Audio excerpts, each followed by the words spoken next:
एक जंगल में एक खरगोश और कछुआ रहते थे। खरगोश को बड़ा घमंड था कि वो तेज दौड़ सकता है। वो कछुए की धीमी चाल को देखकर खिल्ली उड़ाता था। ऐसे में एक दिन, क्यों कछुआ काका, क्या तुम मेरे साथ दौड़ लगाओगे?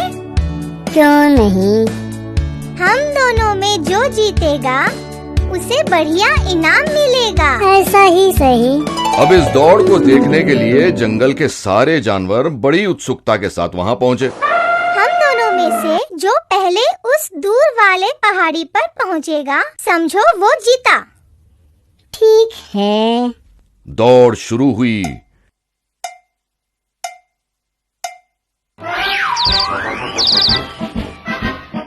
खरगोश तेज दौड़ने लगा, कछुआ धीरे धीरे चलने लगा।